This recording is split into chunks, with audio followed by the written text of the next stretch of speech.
Snowy here, working on a video showing you guys how to build high foundation bunkers.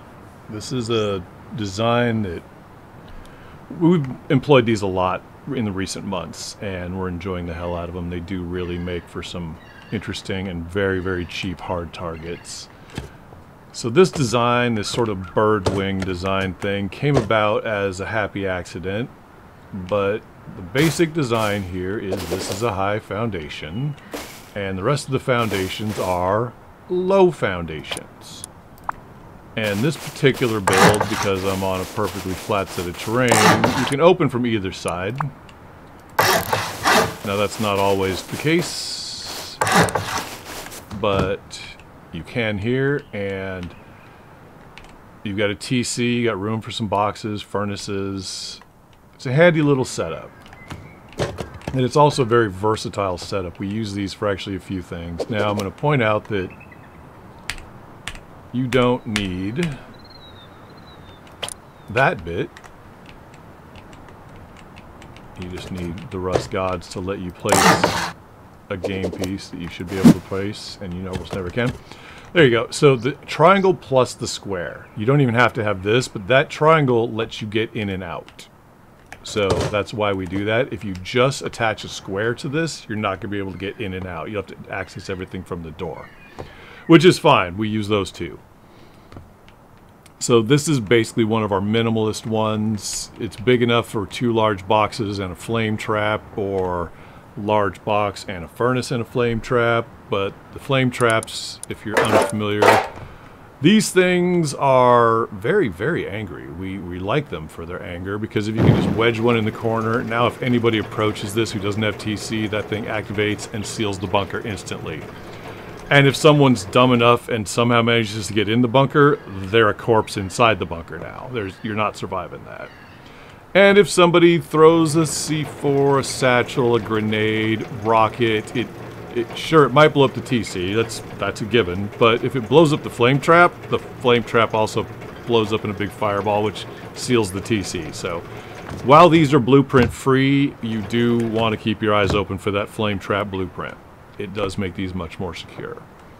So having said all that, what other uses and how do you build this rather silly little tiny bunker? Well, the building process is actually pretty simple. Now, to build server, I know I'm on flat terrain, but you do not need perfectly flat terrain. We build these things on some pretty rough hills all the time. My approach is to get the bunker max height, and then I'm going to push my cursor a bit past that point, and I'm going to crouch. And when I crouch, I'm then going to rotate till I got a perfect alignment between my heading and a compass heading. And then when I stand back up, I place. Now you can't come down all the way to the bottom. You can do a half step and another half step. Now this is your first test. Can I place a twig foundation here? Because if you're on terrain, you may not be able to. If you can't, don't give up yet. This is actually how that happy accident I was talking about came about. I put one over here, and this one did place. Oh, well, that's easy. So there's your footprint. Well, there's your footprint now. And if both sides place, great. If they don't, doesn't matter to me. You could delete this if you wanted and just make it over there. Like I said, the versatility here is genuinely a little bit wonky. You can get pretty crazy with them. I'm going to go ahead. So, we're compass aligned, so you got to find your compass heading. Looks like 20. And then, there we go. All the way up against the back, and just in case you're skeptical, again with the compass alignment of 20. There it is. Yeah, the compass alignment thing is one we've been doing forever, like actual years. And again, furnaces, more boxes. I usually, as I pointed out, upgrade these to stone, then come back after I have had a chance to cook enough frags, upgrade them, Oops. So, and then just upgrade them from within. I definitely didn't just accidentally upgrade that to armor. So, other tips and tricks. If you are going to do the cooking trick and you've farmed up a fairly large amount of both wood and metal ore, one trick you can do is you can actually put a bag in here. Oh, you know what? I bet you're going to want a bag outside. There it is. But you can put a bag inside too.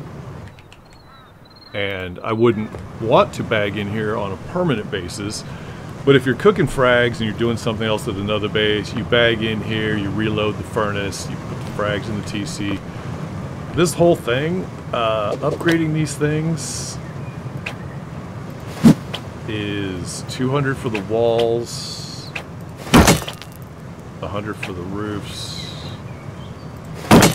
and 200 for the foundation. So 2, 4, wait, that's less. 2, 4, 6, 8, 10, 12, 14, 15, 1600 frags, something like that. Under 2K. Call it 2K. I don't care. It's close enough. That's not that much frags. It's an easy upgrade. And then one of the other things that we've come across is, again, sort of a happy accident. Oops. Is if you're going to compound it, again, mini compound is all it takes. This is a great place to put, and you can do stone or frags. It's not going to be very tough because you're putting a sheet metal door on it, but now we've got the vending machine, which we can once again vend stuff in and out of the base with. And you put a door on here and you're good to go. And you can throw some fireplaces in here. You could throw a bag in here probably. Maybe. Vending machine may mess that up. But yeah, again, with versatility, this is just, it's just too damn useful. Now we do have one of these builds. I've got a video on it already, so I'm not going to show it here. But it is of a bunker where the vending machine is inside the bunker. And it's a tiny bit complex. The roofs have to go on before the TC, but they also have to go on after the vending machine, and the vending machine, yeah, it's a little complicated, so watch the video on that one if you want it. So we've covered a couple designs. You can make these longer and it's fine, but what about making these, oops, I didn't want to break that. Oh well. What about using these for a different purpose? Come on. So, you know how your favorite little role player base always gets raided because it's an easy raid? People just cannot say no to raiding your boat base, your fishing base, your little beach house, your cabin in the woods. They love to raid them because they're cheap, right? And people just can't say no. They like the easy path. Well, if you do something like this,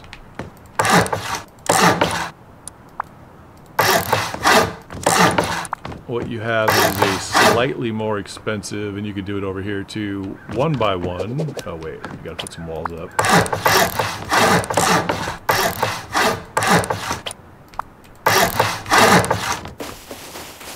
Now you got a slightly more expensive 1x1 that also has an 8 rocket bit attached, but on top of that, it's got 8 rockets over there, plus they still have to raid the 1x1 if they want all the loot. And, you know, the 1x1 is only as tough as it is, but, you know, 2 doors and a garage door turns this into a 5 rocket raid, 4 rockets if you just skip that process and leave this stone.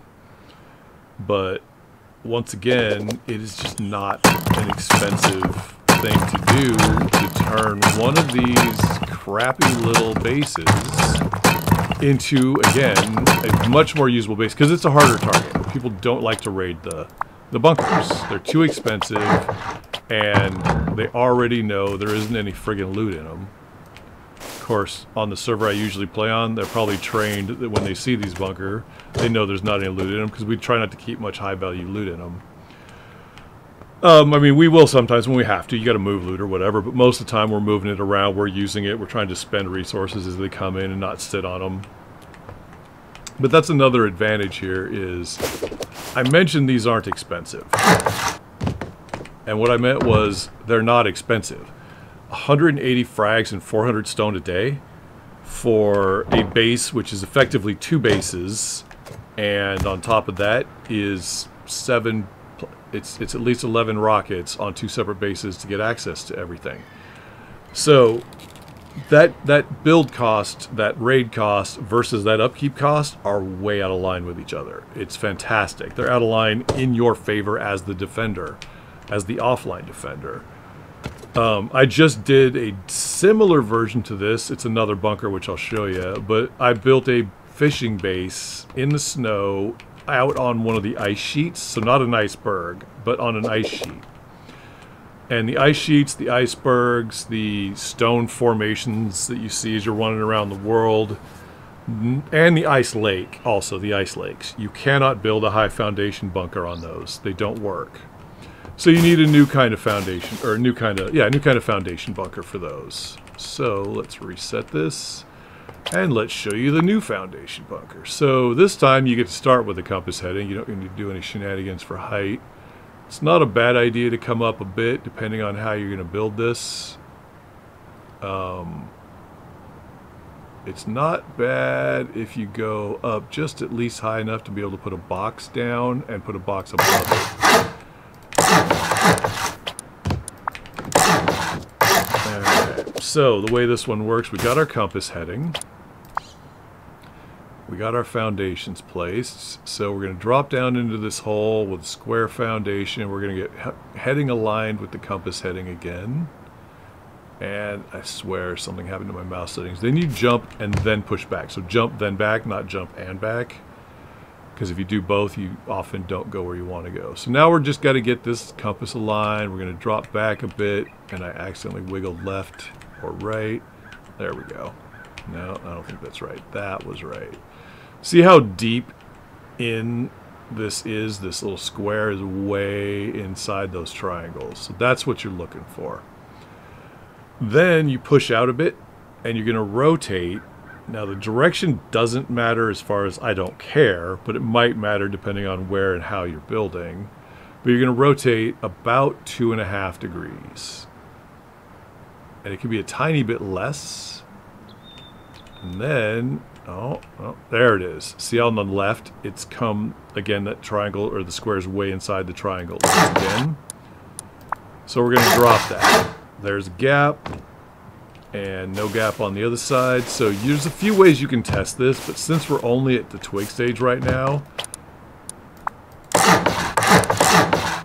3 triangles, third one is just a placeholder, and break this. Now if the wall stays up, that's your first test. And because it stayed up and there's a visible gap, it's all the test you need. This is good. So remember, it was square, triangle, triangle. So what we're doing is then we do square, triangle, triangle, and all we did was swap. So this is less upkeep, less build cost when you're upgrading. And there's your last test as far as the bunker. Great, bunker works. Throw in some walls. Now, I had a problem with this earlier that I've never seen before in my life. I placed this door frame and it sealed the bunker. Never seen that before. I don't know what's going on. I just built one of these live and that didn't happen, so it's not really an issue. And this, you see how there's a gap there? That's on the wrong foundation.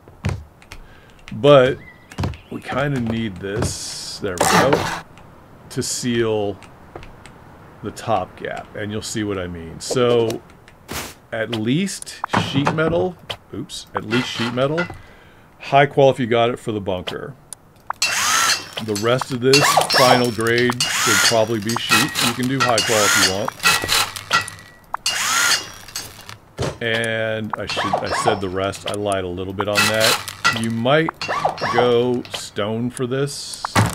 Because what we want is just the fatty. We want the thick. Oops. Nope, I didn't just do that. Because you're trying to cover this gap. Right? That's what you're trying to cover. Now, if we upgrade... Oh, bam. No, I like the sheet better. I didn't think about that, but it gave us the conditional model. And then this one... There we go. Now we have no gaps. And that's what you want. And then for the conditional model, I want to point this out. Most people don't seem to know this. Wall frames can be rotated. Why would you rotate a wall frame? Because, oh look, the conditional model's gone. Oh, oh.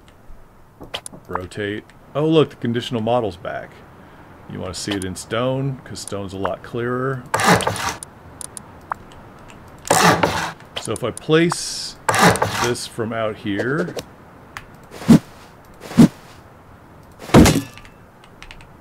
No model. Model. So rotating this allows you to get your conditional or not as you choose. That's a really handy trick to know. Rarely. Yeah, I said it that way because yeah, it doesn't come up very often, but sometimes. And so TC's got to find a little hidey hole. I like to put the TC on the side where it's going to get... Again, it's near the gap, so even if they somehow get a peek through the gap, they can't actually see the TC because it's pointed the other way. And then, like I was saying with the height, see, that's what I'm getting at. You can put boxes above boxes, and you may or may not want to do that. It's not critical, but at some point, you're probably going to try and throw a furnace in. Other storage, you can put a shelf in here if you want. But yeah, there you go. There's your bunker. Again, it's a hard target. It's super duper ultra cheap. Oh my god. I pressed R. On this server, if you want to destroy, you filled out your hammer and you press R while you're looking at something. So, 161 frags a day. Again, it's basically free. Now, somewhere off of this, doesn't really matter where, you can build... Again,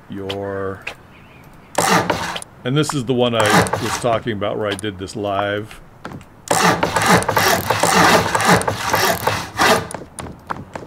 It is something like this on an ice sheet. Oh, no, can't do that. Settle down. Something like this out on an ice sheet where I've got a little role player fishing base in the snow.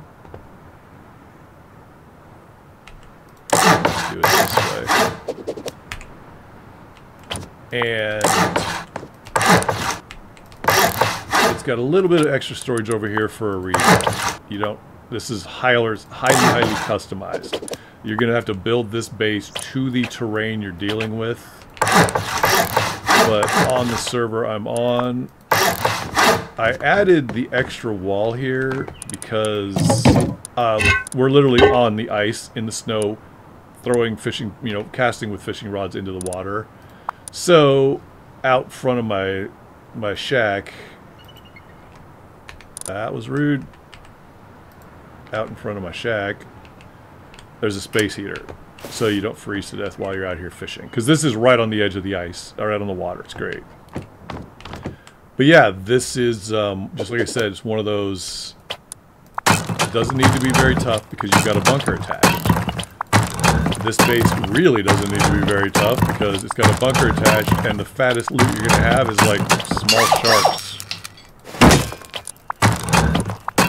You are not going to be stacking huge amounts of loot in here. And so, this whole thing, couple doors, couple boxes in there, couple sleeping bags, and a solar panel on the roof. handful of industrial lights and a heater. There you go, 246 frags and 500 stone a day. It is still half a node each a day to upkeep this thing. It's so cheap, it's insane. And now you've got, like I said, you've got a secure little base. Oh, I lied. Oh my god, it's so much more expensive now. Yep, look at that. It's almost 5.5 or 550 stone a day. So in any case, yeah, you get the idea. Is attaching to these things allows you to build some ridiculous stuff. I have built these and attached a boat bay to them. I've built these and attached a heli bay to them. Because people raid the heli bay. The heli bay doesn't need to be big, but then your TC is not secure. If you secure the TC, you're now in this situation where you can have, you can store some low grade in the TC and then less low grade in with the helicopter, but still some. The helicopter's got a box with some low grade, some frags, and a hammer so you can repair it, whereas the TC's got a couple stacks of low grade, a couple stacks of frags. Still not worth raiding, but yeah, using something like this or the high foundation bunker as an attachment is fantastic. It's a really good use of a bunker. And again, with this one, the twisted foundations, this is the longhouse build. It's a useful bunker to know because unlike the high foundations, like I said, these ones you can deploy on an iceberg, on an ice sheet, on the sheets of ice, and on the stone formations, whereas the other ones you cannot. The high foundations don't deploy. And I think it's on purpose, because an ice sheet, good lord, because this is basically an ice sheet. If I had an ice lake, if I had an ice lake and I could deploy basically, 100 high foundations, it would be the most insane base ever. It'd be just all bunker. The whole base would be bunker. There wouldn't be a single garage door in it. The whole thing would just be bunkers. You'd never get through that raid. Just the whole base is nothing but walls you can't get through. So hopefully this little bunker video gives you some good insights, because I use these a lot.